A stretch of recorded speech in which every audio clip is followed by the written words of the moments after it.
3, 2, 1.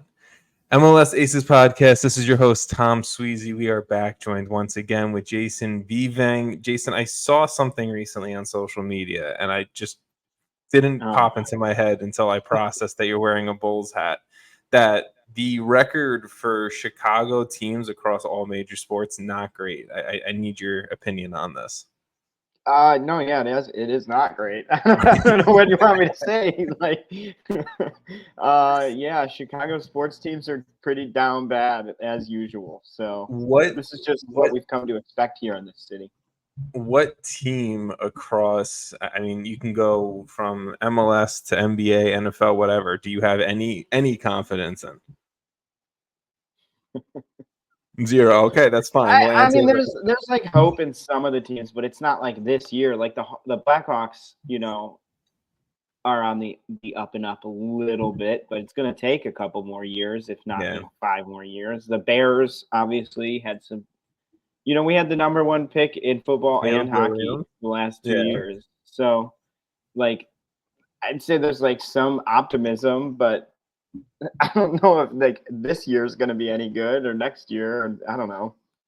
I will say I had some faith in Chicago over the last few, the Fire. I meant in the last Fire. They have little flashes. They've been doing this for years. They pull you in just enough to let you down, get you just excited, enough. And then just kick you right in the crotch. That's it's like, oh wait, we might be turning the corner, and it's just like, nope. Why did I fall for that for the 18th time? Well, to transition out of the Chicago conversation into the larger sphere of what's going on with MLS, US soccer, global soccer, and everything like that. We missed last week's episode. 4th of July hit us, caught us. It was what it was. I might have had to travel out of state and forgotten until last minute, so that's also fun. But the soccer world has continued while we're gone, and there's a lot of news, notes, and everything that we need to cover. So we're going to run through a bunch of stuff in this episode. Some things definitely going to be less covered than others. We'll go with that as it comes. But I think just to kind of quickly ease ourselves into the global soccer conversation about what's going on, right? Let's just start with the Euros, since, I mean, from an MLS perspective, the Euros really don't matter anymore. All of the players that kind of made the round of 16 and beyond, which was 5 MLS players, have all been eliminated at this point.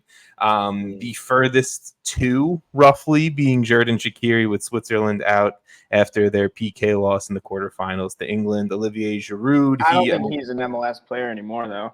Well, there's rumors. Greek.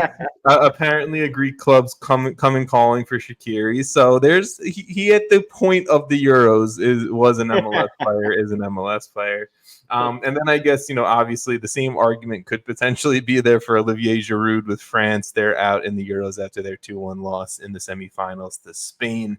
But shout out for I think in some circles, Major League Soccer players. Has Olivier Giroud, he's played 1 game in the Euros or in MLS? No, he hasn't played at all yet. That's what I thought. Yeah, I don't even think he's played a single minute. So that's why I'm he's an MLS player, but is he? Technically, he is on a roster.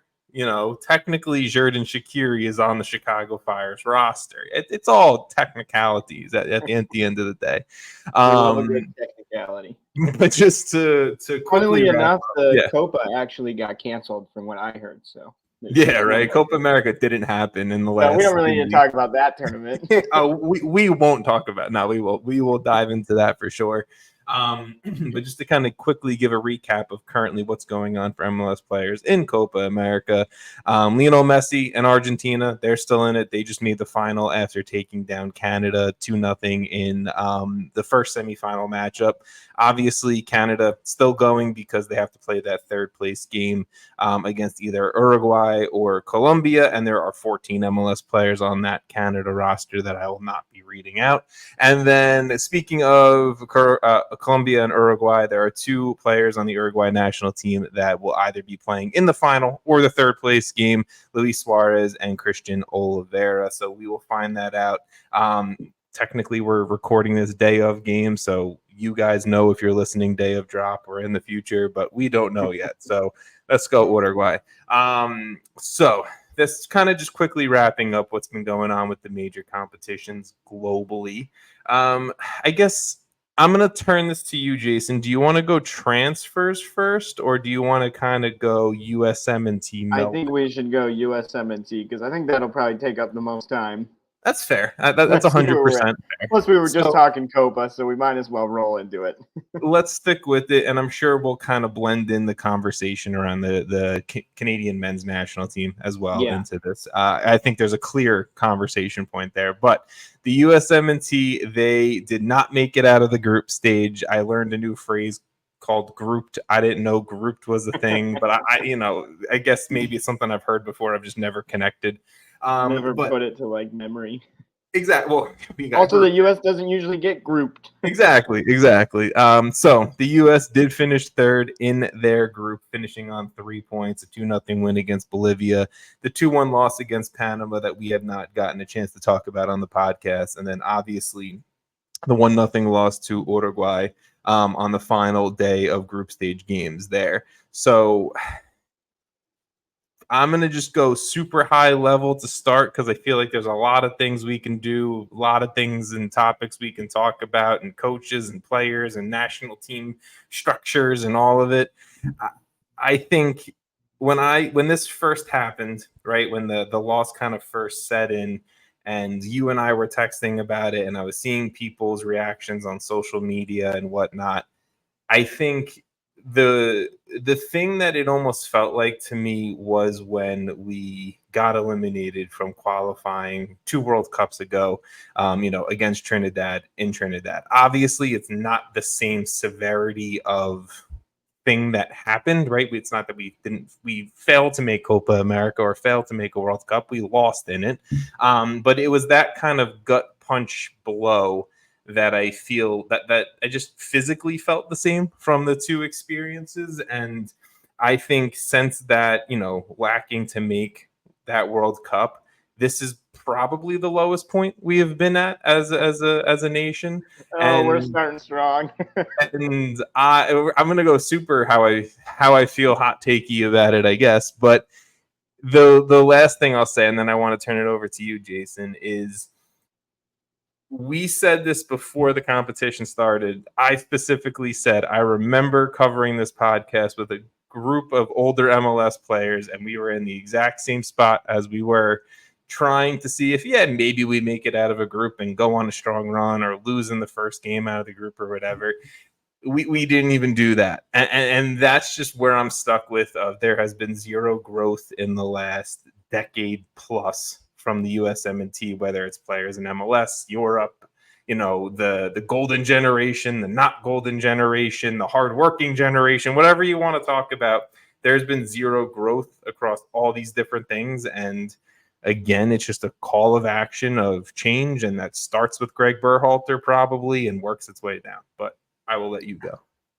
I don't even know where to begin, man. Like, you're right. This is like probably the biggest kind of letdown since that Trinidad game, which another way, like you're saying, is just like some of the lowest feeling kind of with that Panama game, or starting with that Panama game, and just kind of the realization setting in that like they just didn't get it done in a very, very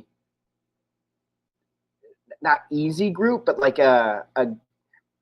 like realistically, we should have been. I don't know the words, man. I'm trying to figure out the words. Realistically, a group we should have competed for first place in, and we could have finished first place in. Yeah, and I think there's a lot of things is if like without trying to dive too far into the games themselves, because I'm sure we'll probably do that. But like it's almost hard to do it without doing that. But there's just like a lot of little mistakes, a lot of things that are just sort of disappointing to like kind of zoom out and look at as a whole. It's just like, why did this happen? Or why were we in this situation? Or, like there's a lot to look at from the tournament and just not be that excited about, even with the Bolivia win to start the tournament. Like, sure, we have talked about that on the podcast as the last one. And I think we were both like, you know what, a win's a win. You start off the Copa well. But maybe there were warning signs. I feel like I wasn't as impressed with the Bolivia win in terms of the fact that like it should have been more probably, and then it kind of felt like it was almost all downhill from there, which in some ways we thought this is a great way to start. You get the 3 points quickly. Goal differential didn't end up really mattering, but it almost did. And I think had that Bolivia game been, a different result in terms of how many goals we potentially could have scored, and I don't know, you're kind of grasping at straws. There's a lot of talk about the refereeing, which throughout the whole Copa, not just for us, has been bad, but also a lot in that Uruguay game wouldn't have really mattered. The refereeing to me is a mute point. I'm not saying that it actually is literally the useless point because it wouldn't have mattered anyways. Yes, we needed to beat Uruguay. It doesn't matter if the goal counted or not. Yes, on the actual, table standings, it doesn't matter. I understand that. But I'm saying, like, at the end of the day, if you're trying to, even if we squeeze through on a goal differential. Don't put it yourself in the potential chance that the referee can do that to you. We should have finished first or second in this group without a goal from a ref counting or not counting, and we should have taken 2 wins against Panama and Bolivia, put up a fight against Uruguay, potentially won, potentially finish second, and move on. That's what should have happened. That's easy, but I think I don't know. I can't disagree. That's just straight up, like, the whole thing was pretty disappointing, and I think high level there's a lot to, like, kind of U.S. soccer should look at and be like, what are we doing wrong? Because something is clearly wrong. I don't know, like, I don't think the players are necessarily getting as much of the blame as they probably should be. A lot of it's on Gregg, which we kind of saw coming, right? There's a whole conversation that is definitely rearing its head now, which I'm sure we'll get into. But I think, like, overall, it's like, what are we doing wrong? Because you have a starting 11 of all players in top leagues at top clubs, right? And you're still getting beat. Canada is out there. How many MLS players are in their starting 11? 14. Well, there's 14 on the roster, not obviously in the starting 11. But there's a handful that start. There's a lot. You said over half the roster is MLS players, and they made the semifinal. Like at some point, it comes down to, like, who are the guys who are going to, I hate saying this, but, like, compete the hardest and be the right choices. And I'm not saying they made necessarily all the wrong choices. Like, there's obvious ones that are, like, great choices that no matter what you can't argue with. But, like, it can't be just like this battle between MLS players and European players. Like, at some point, and a lot of the U.S. fan base is kind of on that line of no MLS players, and I think that's maybe a transition point we can go into. That's such a dumb argument of it's MLS versus European players, and it's Gregg preferring these guys compared to others, or whoever the manager is, right? Like, I don't care where a player plays. If a dude in MLS, and he texted about this too last week. I was joking with you when I said I feel like all of the the best U.S. players should come home. I was at one point I was maybe considering it, but I think a majority of my brain is joking around about that topic, right? But at the end of the day, I think it comes down to. And we'll dive into Gregg in a second because listeners probably want to hear that. They're probably screaming at phones right now saying fire Berhalter and whatever. We'll talk about that in a second. But it comes down to, yes, I think there is no time in men's U.S. soccer history where players have been playing at the leagues that they're in, to the extent of, like, the amount of players playing in their leagues. Obviously, we've had, EPL players and La Liga players before, but, to the amount of players we have playing in some of the best leagues in the world, to the best clubs in those leagues, not even just, like a bottom feeder of those leagues, right?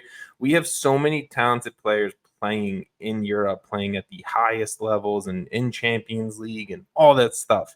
And you're it goes back to the point of what I was saying before. You're still seeing the same, if not similar, if not worse results to what the U.S. was putting out almost a decade ago with Landon Donovan, Clint Dempsey, Josie Altidore, Jermaine Jones, Fabian Johnson, like with that group. And I love that group, respect that group, and those guys are all legends and fantastic players. But and to be honest, some of them were European players at points. yes, right, Fabian Johnson and Jermaine Jones, dual national European players that for a majority of their career played over in Europe. But it's to me, it's less about the point of where these guys are playing now, and it's to the point of, are these guys getting the right minutes for them and the right playing time for them, and they're in the right setup to develop best. Is Kevin Sullivan, future hopefully USMNT star, right? Is he going to develop better in the Philadelphia Union second team to first team to, wherever he's going to go in Europe, probably on loan from Man City? Or should he just stay in Philly and he's going to gain that experience? Well, I think Brian Reynolds is a good example too. Yeah, I mean, Brian Reynolds, who what was he, 18 or 19 when he went to Europe? Is he better off just staying in Dallas and developing and having, moving on now maybe when he has 150 starts under his belt, like Caleb Wiley, who we'll probably talk about a little bit later, moving to Chelsea and immediately getting that loan. Like, in his case, I don't know, because, he has almost 100 MLS games already. Like, the guy has just played a lot at 19 already. But here's another where it's like, is Chelsea the right move to just get part of their loan army and never see the field for that top team? I don't know. But, I mean, he's going to League One, so I can't be.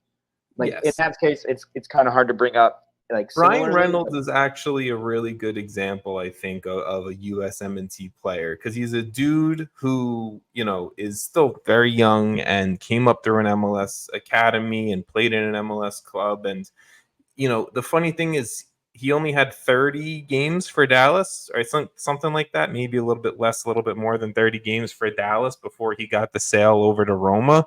And it's right, like MLS club sells US player to Roma. That's awesome. That's huge. That's great. I'm sure I was excited when it happened. I'll put my hand up. To be honest, I didn't like the move. I'm not trying to pat myself on the back, but I don't really remember. But it's like there's a sale to Roma outside of the finances that are exchanged between Dallas and whatever, Roma, whatever club you want to talk about. Does that move matter if Reynolds is going to play less than 10 games for Roma and then finally find a spot in Belgium where he is now, where he's actually producing at such a high level? Maybe that's his path, but not every U.S. player is. Zach Steffen, Cole Bassett. I mean, we were pumped about Bassett. Now he's back. Sam Vines, he's back, right? Like, it's not that I'm saying like playing in the championship or playing in Belgium or playing in Spain, like La Liga in Spain, is better or worse than playing in Major League Soccer. There's a comparison to every league, of course. But I think for each individual player, maybe being a captain at, Real Salt Lake for the next 6 years and having a high level of responsibility and playing 100+ games for the club is better than playing 30 games over the next 6 years across 4 different European off the bench teams for 40 minutes or 30 Exactly. And some players maybe coming off the bench for 20 minutes a game for the next few years is what is fine with them, and they can produce still at the national team level. But I think right now, outside of Major League Soccer focusing and being a selling league, or U.S. talent trying to hop as soon as possible to Europe, they need to find the correct homes. They need to find the correct development spots. And I think MLS clubs have a responsibility to do that for their sales, to make sure that we're just not going to sell Caleb Wiley to Chelsea for him never to play, or for him to play on Chelsea's U23s. No, he's going to get the sale. We don't know necessarily like is his agent pushing for that? Is he really pushing? So in some cases, you're right. In some cases, the players dictate. Like Matt Turner really wanting to go to Arsenal. He finally got that. But yeah, what you're saying is correct. I think the U.S. soccer as a whole just doesn't have the luxury to say anyone's off limits or anyone's always in the team. Even Pulisic, who is probably the first name on that sheet, who's coming off an incredible season, like no one would say he shouldn't be on that team. But like I think the U.S. has to have everyone earn their spots every single camp, every single game. It shouldn't be, yo, you're already penciled in. Oh, you haven't played in 3 months. You've played, 4 games. That just because you're at a big club and you have a big name now, that doesn't mean. And I'm not calling anyone out specifically. I'm just saying. Oh, I'll call out Weston McKennie's ass real fucking quick. He played. This was maybe the worst stretch of games I've seen him play consecutively for the U.S. And I mean, Weston McKennie playing for Juventus, right? Had a great season in this area. You played like dog shit, and maybe there's a chance that you don't get called up next time there's an international competition. And that's my point. It's just like it can't be, Weston McKennie, Tyler Adams coming off an injury. I'm not saying he shouldn't be there necessarily. I'm saying that it should be more thought out where it feels kind of like, Pulisic, Adams, McKennie, Matt Turner, all of them, just put them in the team. Yes. We're going to win. That's not how it can go. It has to be, are you in form? Are you playing, did you play 1,000 minutes last season? Or did you barely get 200 minutes across the board? I mean, 100%. And who cares if we have all these young prospects, all these, like every U.S. young player that gets talked about so much. Like, it doesn't matter if it's always the same guys and we're only picking them based on, past history with the team and stuff.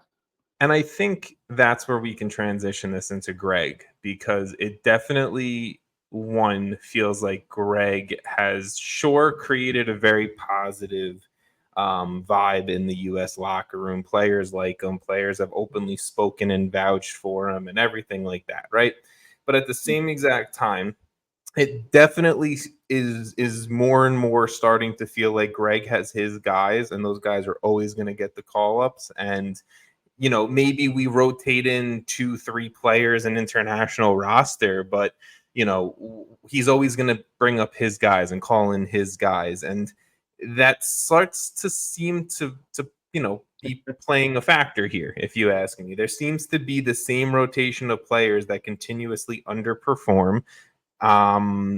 Even if they've had good club seasons, and this isn't a Weston McKennie shout. Weston McKennie's had a good club season, and I think this was just a bad competition for him. He's performed and produced before that. But I'll look at a Ricardo Pepi. He did not have a good season in the Eredivisie last year. He got called into this roster, don't know how. Got more minutes than Josh Sargent and Haji Wright, who scored a ton more goals than him. I believe was sort of hurt. Sargent still played the last game, so I don't give a shit. Whatever. You're right. Then don't call Josh Sargent in if he can't play. That's also the argument doesn't matter anyways because it's about Pepi, and you're right.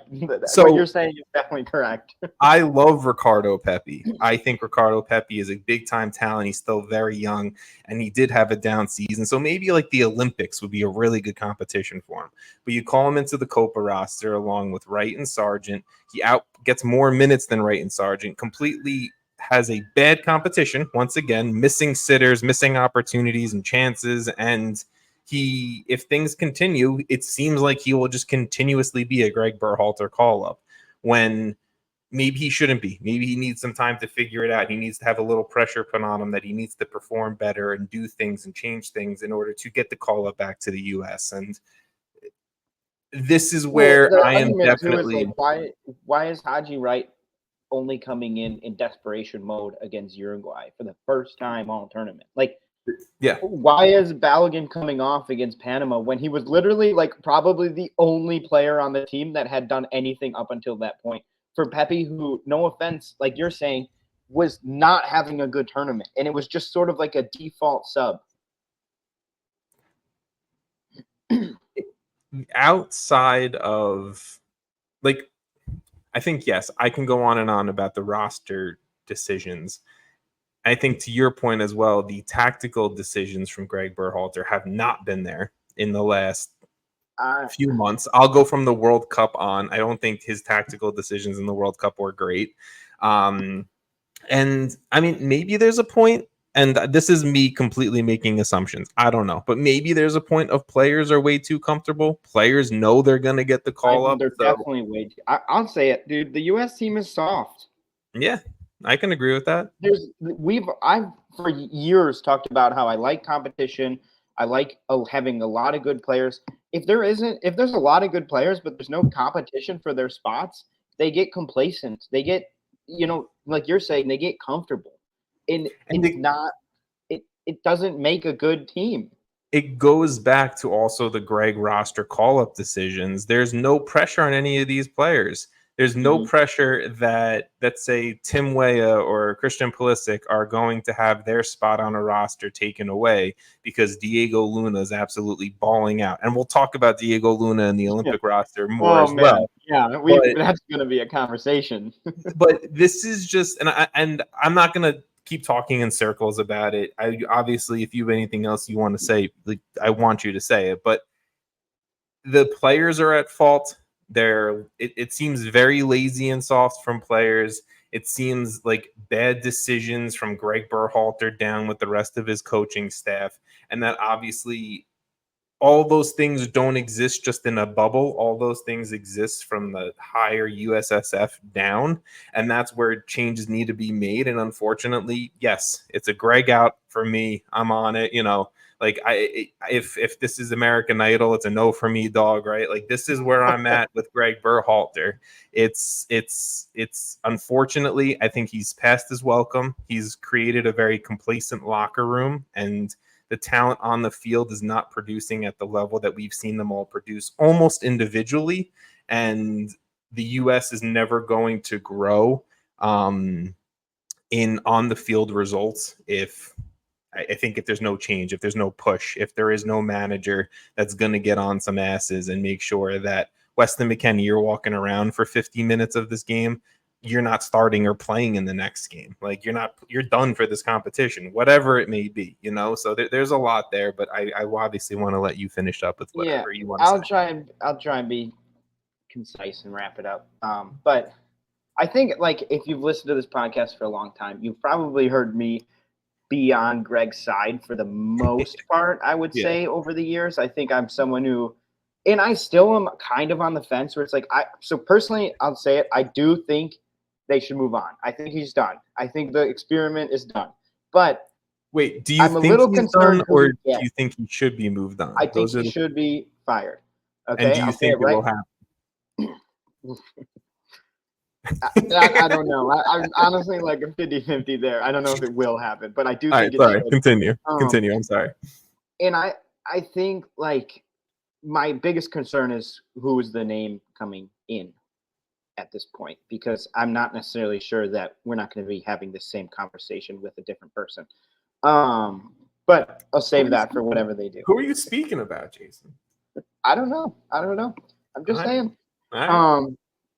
But I think the Panama game specifically really left me with a bad taste in my mouth for the way we played and the way the tactics changed throughout that game really kind of bothered me, because I'm watching this game going, okay, you go 1-0 up, like on a great Balogun goal. You're already a man down. Like, we could talk about Weah maybe later, or not at all, but the Panama game to me, I'll wrap it up with the Weah thing like this. The Panama game to me felt like a punch in the face. That's what it felt like to me. There you go. It took you a second to get that one. I'm glad. It did take me longer than I would like to admit. Anyway, like the fact that we went from honestly a man down, still playing pretty well, I think that game was very winnable. And Gregg decided, let's somewhat park the bus in a 1-1 game and play for a draw, which clearly, I think he brought on, I'm trying to remember, he brought on a third center back. I believe it was Carter Vickers, who immediately he didn't look good. Within the first 2 moments of him involved in the play, just was almost gave up a penalty and then basically gave up a free shot or something. I can't remember. But then they scored. Obviously, that didn't work. And so we changed the tactics once again to go, I think the that was when maybe Pepe came on. Maybe Balogun came off for CCV. I can't remember the way the subs were exactly. I'm trying to pull it up. But basically, we went very defensive. When that didn't work, which I already had thought, why are we going defensive? Our best way to do this is to continue pressuring Panama. Why are we accepting all of this when there's clearly bright spots, even a man down? And then, it was too late when he decided to finally go and sub on Pepe, I think, and start Pepe playing for a more. Was the second to last sub of the game. Yeah, and he started to try and play a little more attacking at the very end, and it was just too late. You were already losing, and you were playing from behind without a full squad out there. And I think that was just like, what are we doing? Like, you're not even reading the situation correctly. Like, I could see on my TV that we were still competing in that game.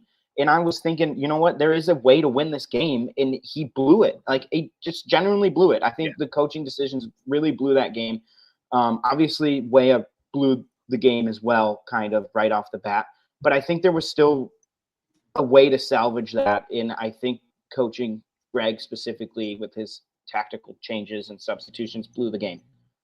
And that's where I stand. And I think from there it was all downhill. The Uruguay game was just like always an uphill battle. You have to beat Uruguay, and they're arguably one of the top teams in the entire tournament.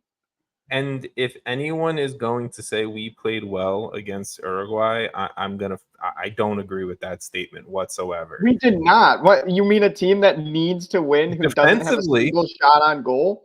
Defensively, I think we played well. I think defensively this entire competition, we actually were pretty good defensively. I'm not going to sit here and say I think anything was overly concerning. We shut out Bolivia. We allowed one goal to Uruguay that technically should have counted, but whatever. It's a goal. And then we allowed 2 goals down a man. Not the most, I think, horrific thing in the world.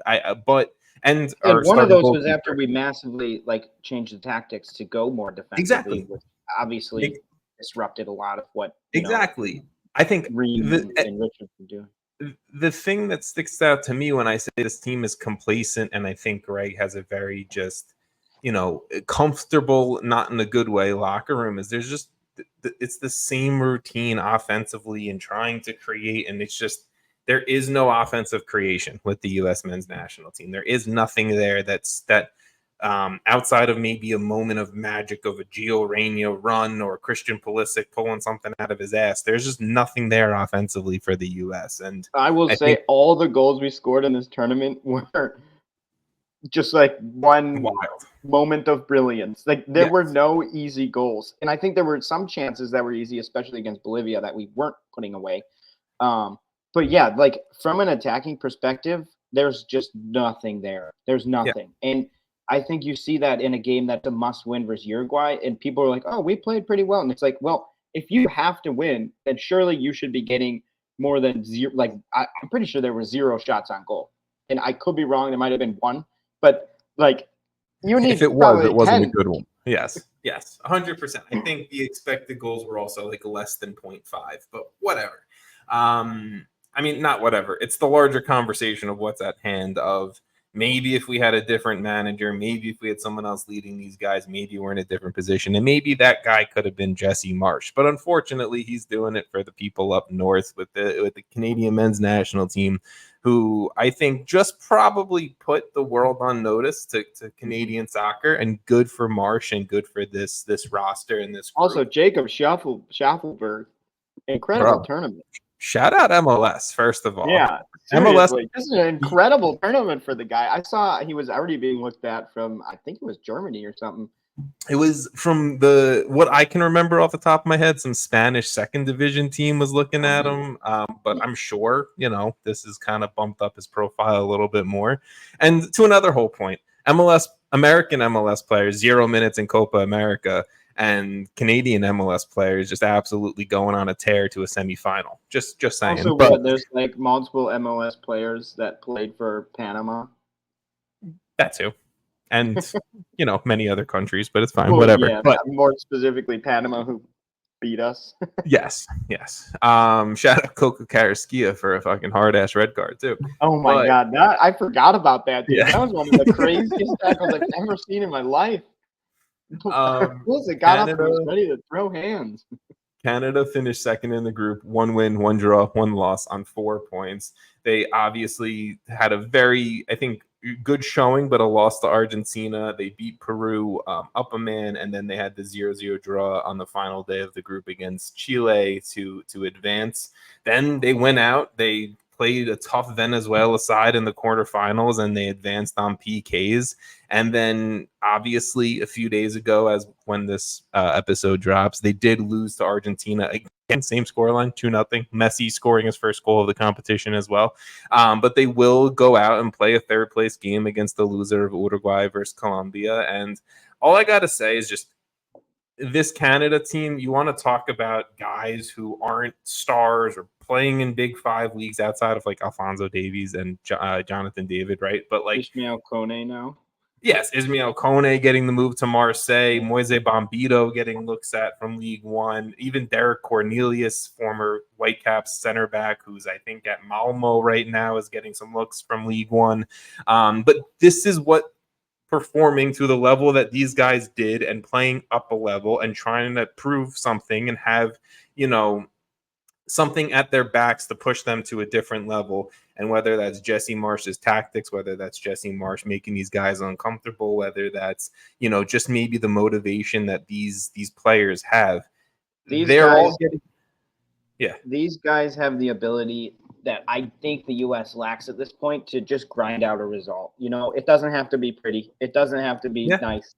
But they get the result, and I think that's something that the U.S. used to be amazing at and has sort of lost that a little bit. I'm going to call it the Jesse Marsch factor. I'm calling it the Jesse Marsch factor. But you just need guys who are willing to just do the dirty work, man. Yeah, but I'm saying, I think it takes a leader to instill that. And then on top of it, yes, I'm not taking anything away from the players. I think it takes the players to buy into that, to put in that level of effort and energy and get the results. And yes, were they world beaters in this competition? No. Did they get some maybe lucky breaks? Luck happens. Luck is needed. But at the end of the day, they had a great showing. And I just, I think you have to give Jesse Marsch, even though I think he only has 1 win right now as Canada's manager. 3 losses, but I think you have to give Jesse Marsch and this Canadian men's national team their love, because they put in a hell of a Copa America competition. I think it's interesting seeing Jesse Marsch as well just look angry, like his team's not doing what he wants. He gets pissed, Pissed. Like, when have you seen Gregg that pissed? Ever? No, Gregg is, we'll get in there, we'll do our thing, we'll come out in the second half and we'll improve. It's like, dude, get pissed. Yeah. Make some changes. Like, get mad at your players. Get mad at Weston for walking around for 15 minutes. Pull him off in the first 20 minutes. It's happened before. I agree. I mean, look, if you've listened to this podcast before, I would probably have defended Gregg Berhalter at this point. At this point, I'm like, stop bouncing balls behind your back, stop wearing cool sneakers, and just put your foot up someone's ass. That's what I want, Gregg Berhalter. But at this point, I think it's a little too late. It is too late, and it's unfortunate. It is. Look, Gregg has been great at getting dual nationals. We've said it 100 times. He's been good at getting, a very good vibe in the camp. But at some point, just get the wins, man. I don't care about the vibes. We're not winning. Who else was really good at getting dual nationals? Jurgen Klinsmann. I was going to say Klinsmann. I was like, do you want me to answer that? Whatever, you could have. It didn't bother me. But yes, you're like, to me at this point, I think if Gregg's time ended at the 2022 World Cup, you would probably have a completely different outlook of his time as USMNT manager to now what has happened after. But no more. Well, maybe a little bit more, but no more Gregg or Gregg out or USSF talk. But the US Little Olympics first. The US men's whatever. The USSF did announce the US men's Olympic roster for the upcoming Paris Games, and I think it's a pretty solid roster. 18 dudes is a tough roster to build out for sure. There's going to be cuts and guys, talented guys, you're not going to make it. But Goalkeepers, you got Gaga Slonina and Patrick Schulte. Fullbacks, Nathan Harriel, John Tolkien, and Caleb Wiley. Center backs, Miles Robinson and Walker Zimmerman, 2 of the 3 overage players, along with Maximilian Deitz. Midfield is Tanner Tessman, Gianluca Busio, Jack McGlynn, Benjamin Kromaski, and the 3rd overage player, Georgi Mihalovic. Wingers, Kevin Paredes, Paxton Aronson, Griffin Yao, and Taylor Booth. And then the one solo striker on this roster is Duncan McGuire. Jason, takeaways from this roster. Who are you upset didn't make it? Who are you pumped made it? All that fun stuff. I mean, obviously I'm pumped Gaga Slonina made it. Not that that's a surprise to really anyone, but I'm excited to see him. I figure he will probably be the starting keeper, but I think they'll probably rotate a little bit. I was going to say, I think him and Schulte will probably get opportunities each. Yeah. I think I'll wait to say, obviously there's one big player. You can say it. You can go with it if you want. Well, I just still want to say, I don't feel like I like Zimmerman and Robinson. I think if you're going to take 2 overage players, having 2 really strong center backs who Zimmerman has been around the full team for a long time. He's a leader. Both of those guys, I think, are good calls. I don't really understand the Georgi Mihalovic one, just because I feel like that group is a pretty strong group. And there were other players in other spots who I think could have benefited more. I think it'd be like a Brandon Vasquez would have been maybe the better overage player. I don't know. Maybe I'm just grasping. I just feel like Georgie, I don't necessarily feel like we need him. It's the overage player is interesting because it's right. I think the fullbacks and I think the goalkeeping group, I don't think you needed to add an overage player there. I think those guys are talented enough, right? The center backs, I was okay with one overage, but there were a few other options that I was maybe a George Campbell could have gone in there, but fine, two overage center backs. I also feel like you don't have to use all 3 overage players. I mean, I'm okay with using all 3. Most of the overage players are more talented players, but whatever. The midfield, I'm okay with an overage player. I'm just not okay with where they used it, if that makes sense. I think there's enough creative midfield talent we could have had a Diego Luna in this roster. Well, I think the Diego Luna is the big conversation there. Yes. And it's partially why it's why is it Georgi Mihalovic when Diego Luna is having a better MLS season? And it's no shot at Georgi Mihalovic. I like that he's part of the roster. I'm such a I'm a fan of him, and I think he actually fits well into the group. But it's he wasn't 100% necessary to be part of the group. And I understand Aiden Morris not being here.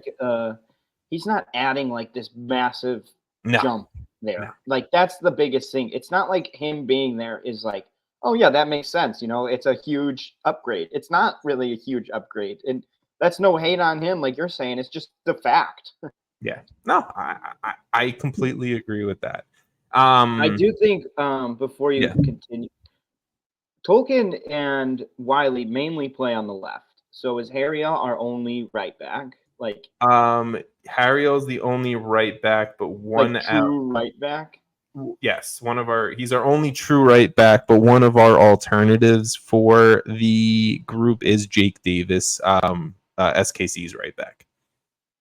Yeah, but once they start, can't you not use those alternatives? I think you can use them in between rounds, if I'm not mistaken. So I think after the group, if that's a Harriel, I just feel like fullback is such an important position that it might have been better to take one of those spots and put a 4th guy. I don't disagree. I mean, again, I think Wiley and Tolkien are very clearly, I'm very happy with that. I think Caleb Wiley's had to be forced into a little bit of a right back role at some point, so maybe he could do it. I don't know who else would be right back. Maybe shoving Kevin Paredes over on the right, or Griffin Yao over on the right, just to be an attacking fullback. But yeah, I think, again, with an 18-man roster, it's difficult. There's obviously the no Diego Luna ad here that everyone's talking about and completely agree with. I know one other piece that people are talking about is kind of like the lack of like defensive help in the midfield. Like Tanner Tessman's really your only D mid, which is great. Love Tanner Tessman. Shout out to him. I think closing in on a move to Inter Milan as well. But it's like, yes, that's where the Aiden Morris transfer to Middlesbrough kind of screwed things with the Olympics, because he probably would have been part of this group. He would have been probably and a very important player in this group. Exactly. And then the fact that there's only one striker, I know people are freaking out about. Again, love Duncan McGuire, but I think Duncan McGuire can have a good tournament here. Like, I don't know if it's worth really freaking out over it, especially with a way like a lot of the U.S. teams usually play. It's like it's not that it's not as big of a deal. And I think Duncan McGuire, who is having, obviously Orlando City just in general is not having nearly as good of a season as people expected. I feel like that sort of narrative is sticking with Duncan McGuire, whereas like this guy was so good. He was almost in Europe like midway through last year. Look, trust me, I'm not upset about Duncan McGuire being the striker on this group. I just maybe would have liked, taking away a midfielder or using, like you said, that Georgi Mihalovic overage spot on Brandon Vasquez, having, like I mentioned before, Ricardo Pepi part of this group or someone else, just to kind of always to have, I think, at least two at a position. Are you surprised that Brian Reynolds isn't in this team? No,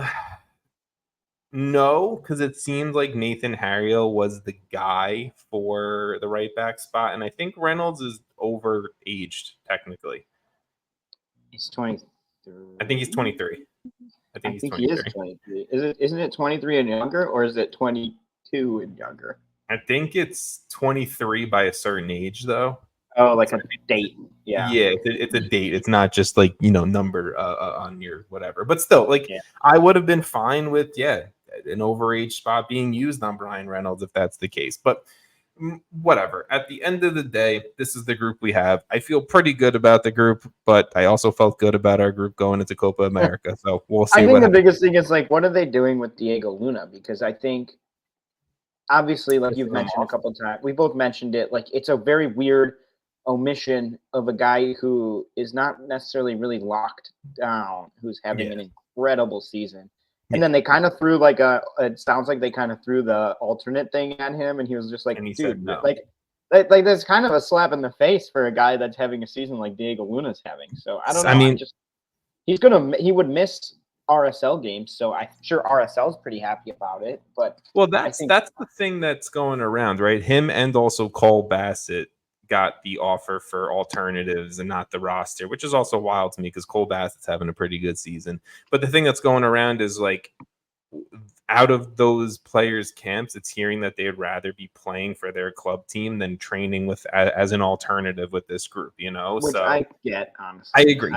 If you're an alternate, you're just going to miss a bunch of games. Like, I personally would rather them be playing with their teams than being an alternate at the Olympics. But I also think that as far as like the U.S. Federation is concerned, it's like, what are you doing with Diego Luna? Like, he was a very clear, one of the probably first names I would have thought of. I mean, the thing is, I also don't think Diego Luna's cap tied to the U.S. right now. He's not, and I think that's the scarier thing is, like, you guys kind of just gave him a slap in the face, and you don't even like have him locked down. Like, that's very concerning to me. But God damn it, Greg out. But just that was great. That came across very, very good. Thank you. Just to say the three other alternatives for the U.S. are SKC's Jake Davis, as I mentioned, SKC's John Polskamp at goalkeeper, and striker Johan Gomez. They didn't want to take Chris Brady. I'm just kidding. We need him. We need him so badly. Chris Brady could have also been another one that got the offer and just didn't want to, go miss. Like, at least John Polskamp, he's a backup for SKC. I get it. That's at least fine, but whatever. There are 15 MLS players that have been called up by their national teams for their Olympic rosters. So Lial Abada for Israel, Xavier Valdez for the DR, Diego Gomez for Paraguay, Michael Boxall is one of the overage players for New Zealand, which I fucking love. And then obviously all of the US players that we mentioned. And then the final alternative that I didn't mention was Federico Redondo for Argentina, obviously the standout Inter Miami D mid. So shout out to all those guys. Pretty cool. Most of those guys, I think, will definitely have an impact on their team, not being there. But just it's always cool to represent your country and your national team. And, the Olympics are an awesome tournament. So shout out to them. I think we should probably just crack into it, Jason. Just run through this. You interrupt me if you have something you want to say. Oh my God, there's like 800 things. I'm ready. And again, to the listeners, some of these not that important, so it's not a big deal that I'm going to run through this super quickly. But FC Dallas, they've sold striker Jose Militao to Serbian club FK Spartak Subotica. Pretty much the main thing about this sale is it opens up a U22 initiative spot for Dallas. And according to Third Degree, which is a great outlet that covers FC Dallas and kind of Dallas area soccer, Dallas are going to get a 40% sell on for Militao. So, he didn't really do much with the Dallas first team, played a ton for North Texas SC. So he is heading over to Europe, and he's a pretty. Delete these as you go. If you want, that would be helpful. The Colorado Rapids, they have permanently signed striker Rafael Navajo from Palmeiras in Brazil. The 24-year-old striker has been on loan with Colorado since last summer, and now he's permanently joining as a DP striker. In his 30 games with the Rapids, he does have 12 goals and 2 assists, really having his breakout season this year with 11 goals in 20 games so far. He has won a ton down in Brazil between his time with Palmeiras and Botafogo, but he, I think rightfully so, has earned his spot as the DP striker for the Colorado Rapids. I don't know if you have anything you want to say about Navajo there, but I just think, good move for the Rapids. Yeah. Hey, they need a striker.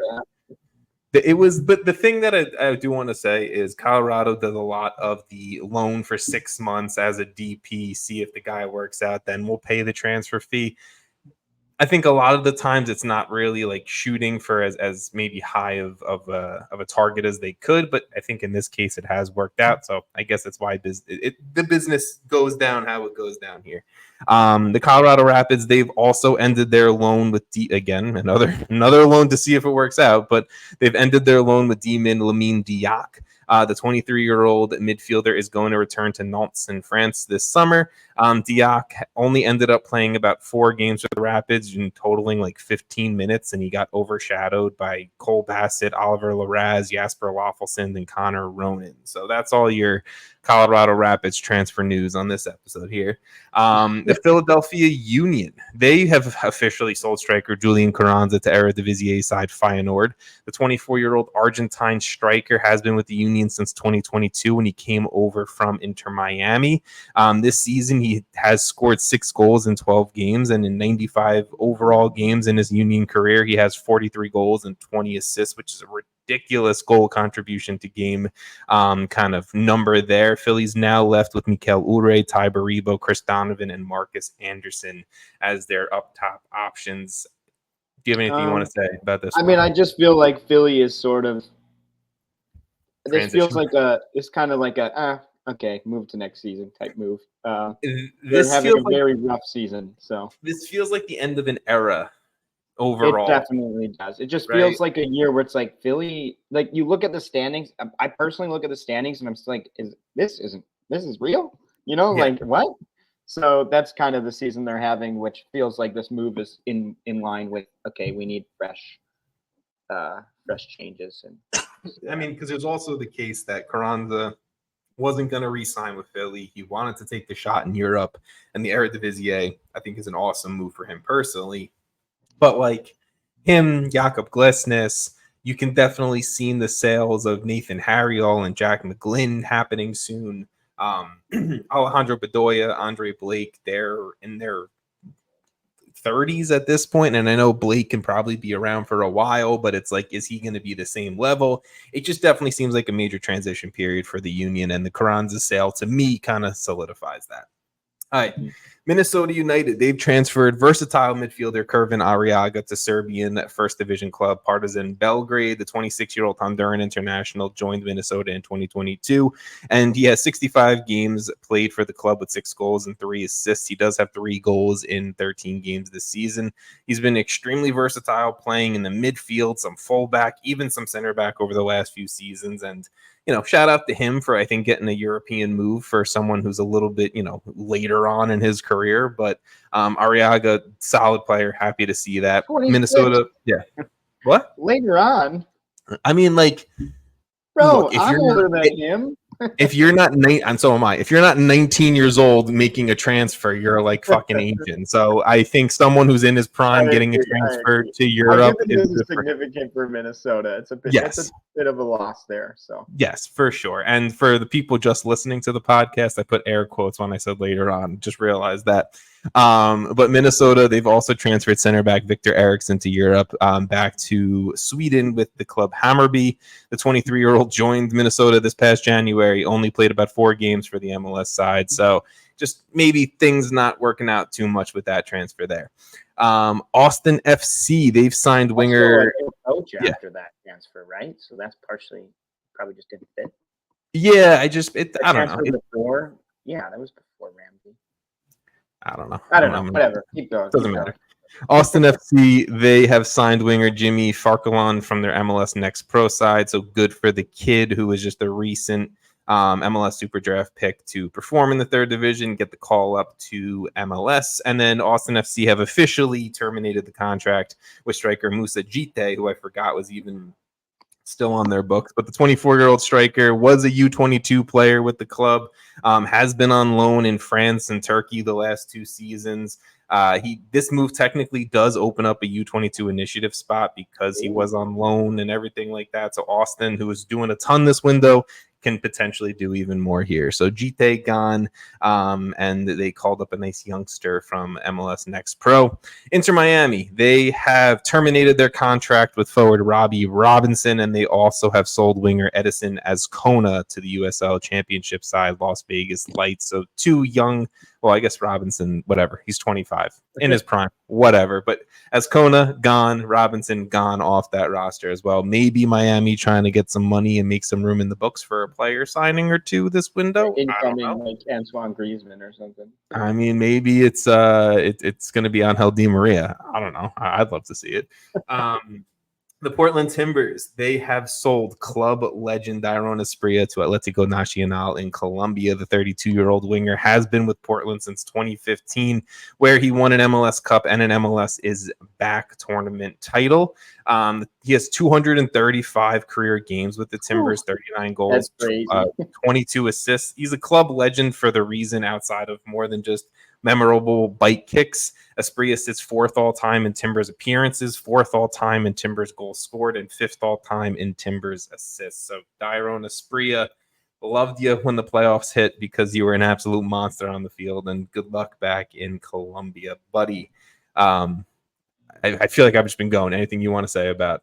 I mean, I think Portland, that's good business, man. I mean, it is good to get some money back for a guy that you have got. More than your fair share of use out of.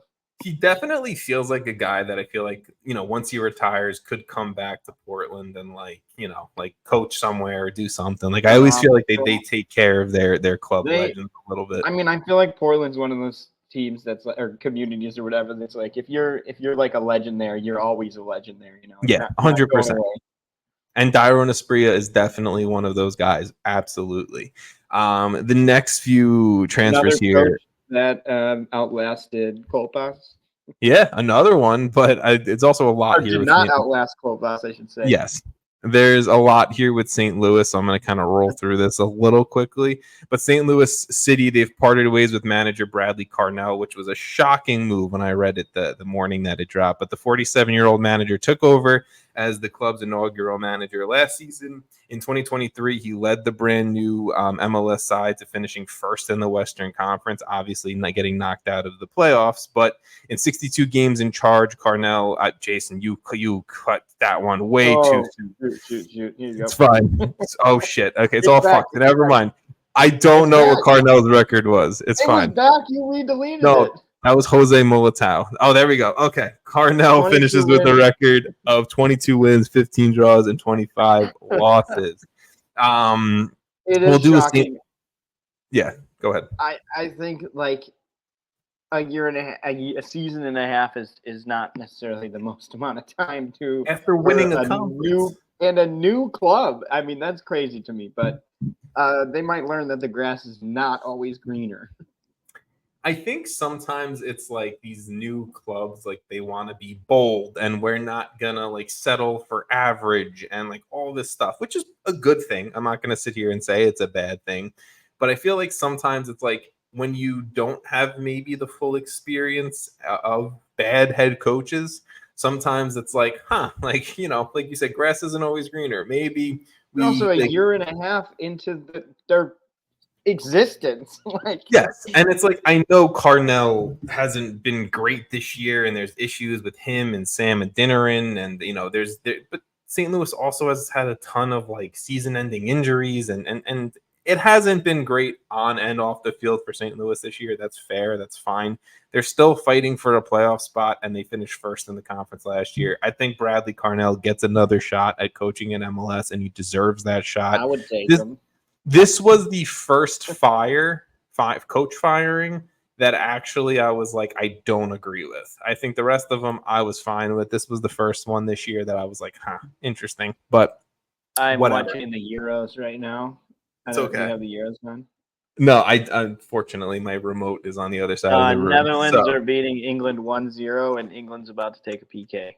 Come on, England. Come on, England. All right, St. Louis City, they continued some moves in the last 2 weeks.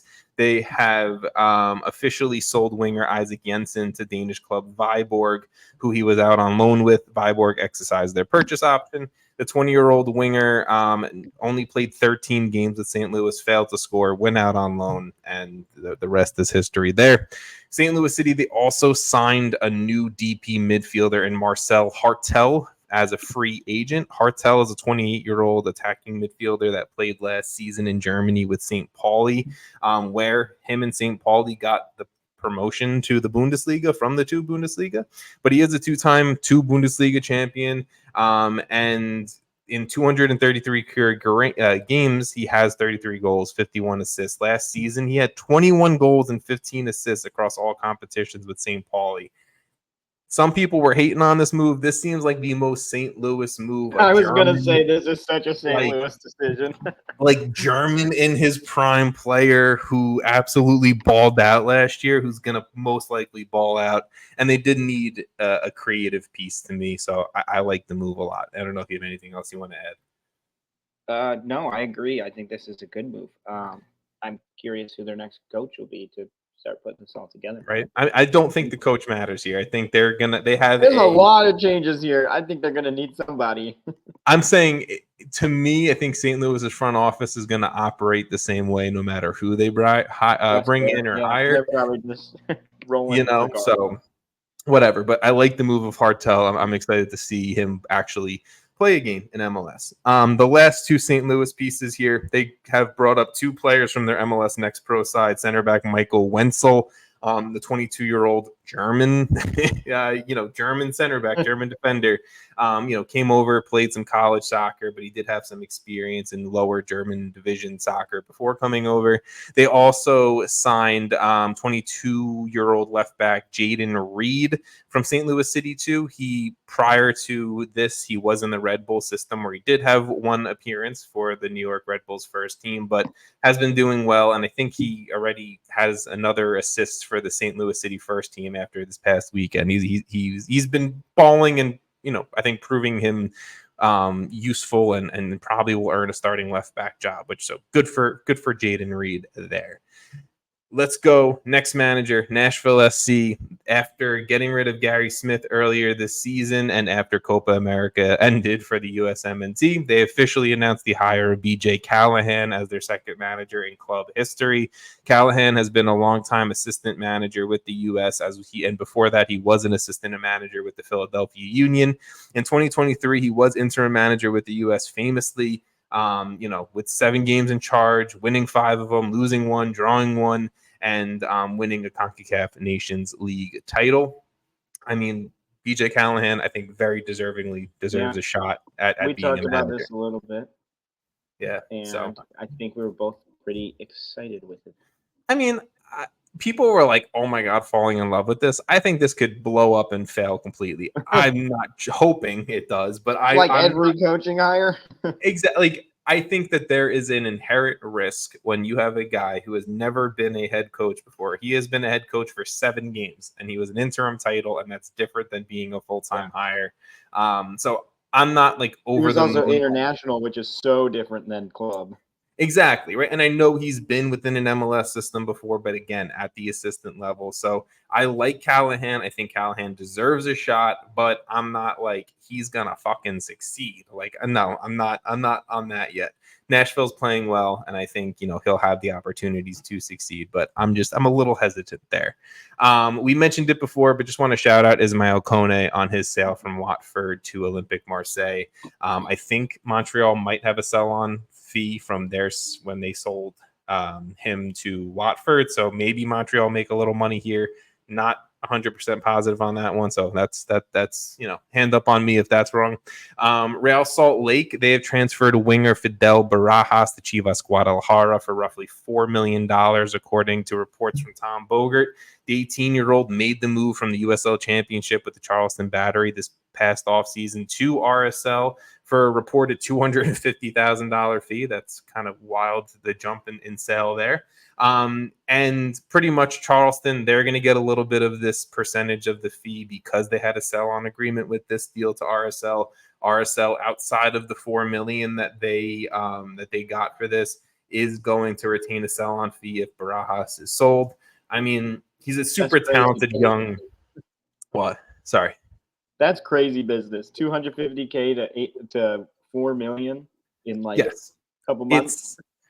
It continues the trend of Mexican American young talent being, plucked out by a Liga MX giant. And I really like Barajas, and I know he's most likely going to represent Mexico at the international level because he's been playing for the Mexican youth national teams way more than the U.S. But it's. If I'm RSL, I understand why they pulled the trigger on this after 6 months of having this guy on the books, Oh, 100%. Okay. There's a lot of talking here. DC United, they've made 2 signings. They first off have signed 31-year-old free agent striker Dominique Badji. We all know Dominique Badji, MLS veteran. Dude won the Supporter Shield with FC Cincinnati, has almost 50 MLS goals to his name. He only played about 8 games in the Turkish second division. He's back. I think DC needs some striker depth, so I like the move. They also a couple older strikers over there in DC now. Yeah, bro, Benteke. I like the mix of old and young though, because they have like Benteke and Badji now, but then they also have like Ted DiPietro, and they have like a lot of young talent too. So I do like the blend that Troy Lisane has going on, but I do think like veteran presence outside of Benteke is probably needed. And I mean, Dominique Badji isn't gonna win you an MVP or like win you a Supporter Shield on his own, but like he's a very good MLS piece, I think, for sure. DC have also signed Austrian international left back David Schnegg from Sturm Graz in the Austrian First Division. The 25-year-old defender won the Austrian Bundesliga and an Austrian Cup twice during his time at Sturm Graz. Sorry. He has 165 career games with 10 goals and 17 assists between playing in Austria and Italy. I mean, left back was a major need for them. They got rid of Mohamed. I mean, they're not good right now. I love Troy Lisane. I like what he's doing. But yeah, definitely not. They've had some moments where it's like, oh, DC, pretty fun team to watch. And then some moments started off fun. Brutal. They started off a ton of fun. Well, when Benteke is scoring like 8 goals in the first week of the season, literally. And now he's like, I'm tired of playing with these 14-year-olds. Like it's a little wild. But yeah, look, reinforcements are needed. I think Troy Lisane's gonna need his windows and his time to get things together, right? And I think he's doing that. LA Galaxy, they've loaned out winger Gino Vivi to Costa Rican side Saprissa. that's it. Period. Atlanta United. Let's wrap all these together into. Oh man, Atlanta just doing stuff, man. They have sold Thiago Almada to the Eagle Football Group, which we covered, and they're going to initially send him to Botafogo in Brazil for $21 million up front, with the potential for another $9 million to increase that deal to $30 million, which, if that happens, would be the largest sale in MLS history. $21 million is the third largest sale on its own. They also have sold, and this isn't absolutely official yet, but it's official enough to say, they've also sold homegrown left back Caleb Wiley to Chelsea FC for $11 million plus a sell-on percentage. Also, Ezequiel Barco is potentially going to be sold from River Plate, and in that sale is going to Atlanta are going to get another $3 million for him, raising that total deal to $11 million.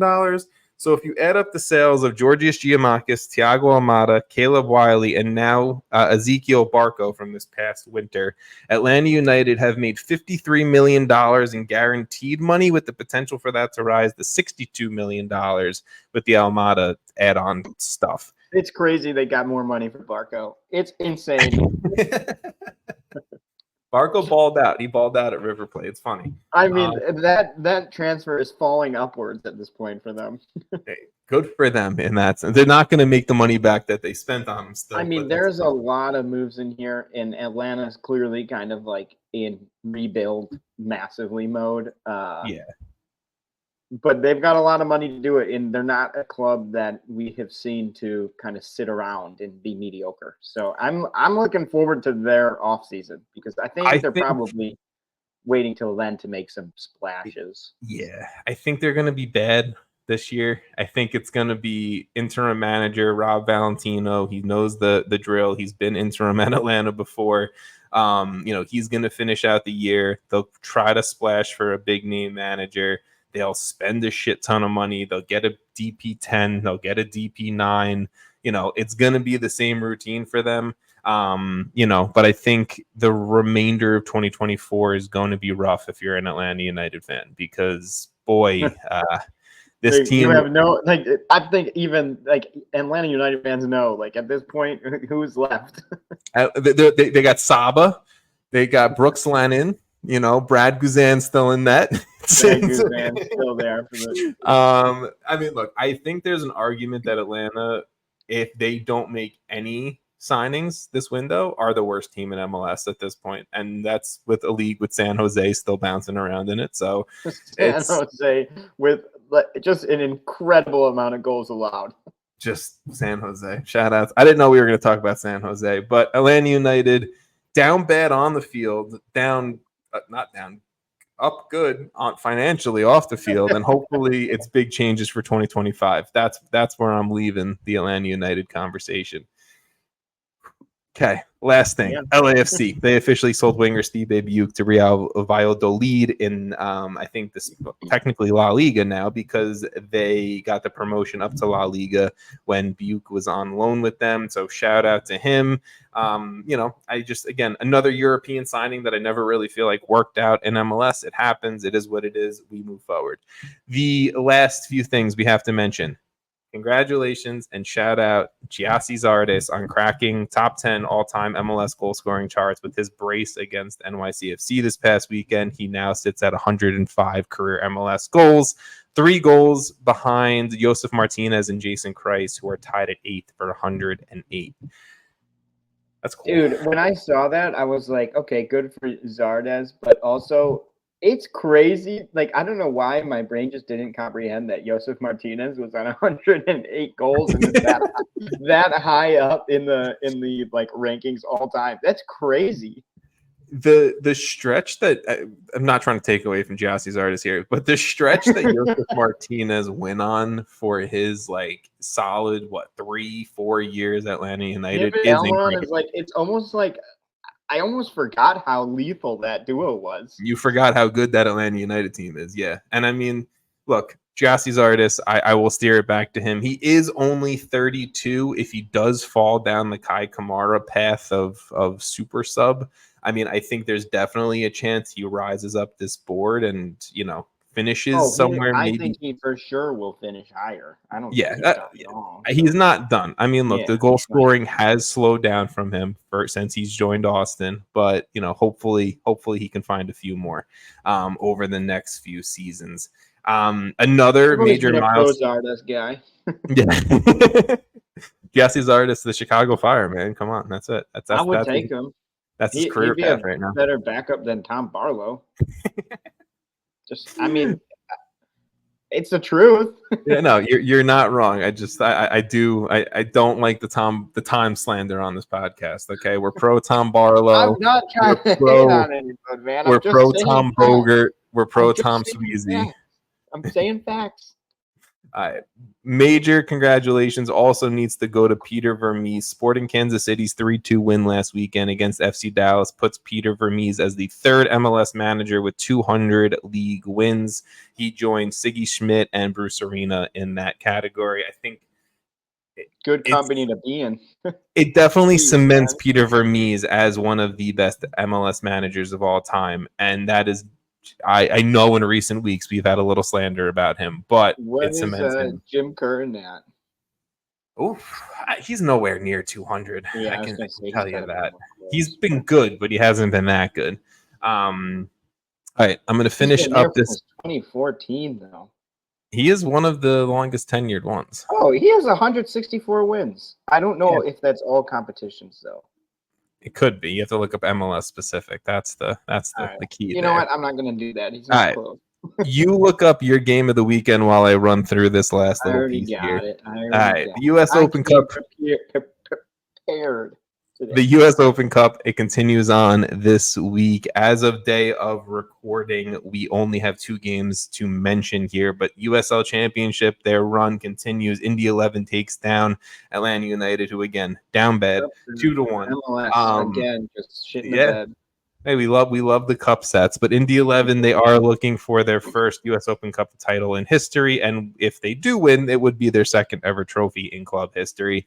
On the other side of these quarterfinals, the Seattle Sounders, they avoid their own cup set as they take down the Sacramento Republic FC 2-1 over in Sacramento. Josh Atencio, Jordan Morris scoring there. In Seattle, if they win it all, they would be getting their 5th Open Cup title, their last one coming in 2014. Tonight, as of day of recording, again, you all are going to know the results, but Sporting Kansas City, they will host FC Dallas again, repeat match from the weekend in their own quarterfinal matchup.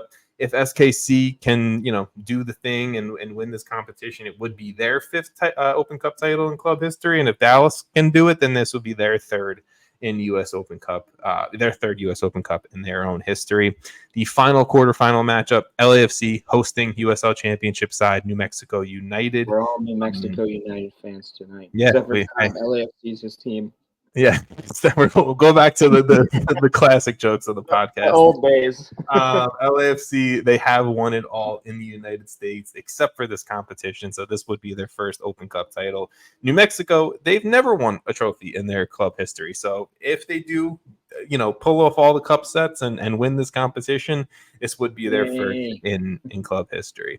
Jason, we're almost at an hour and 20. This has been a long one. I expected this one. You're up.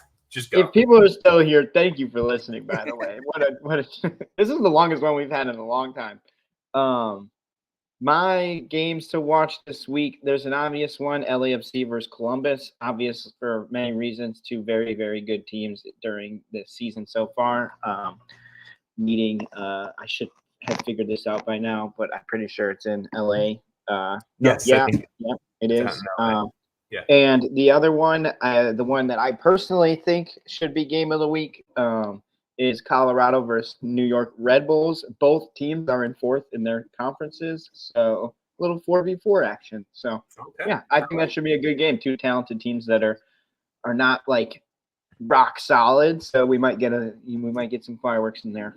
Former Red Bull manager Chris Armas, there's some ties there too. Omir Fernandez, former Red Bull winger. There's ties. But no, I like it. I like it a lot. Thank you guys for listening. I'm wrapping this. We're not doing some long outro here. Jason's right. If you still listen, love you all. Talk to you guys next week, and hopefully there's not 7 million transfers to talk about. See you later.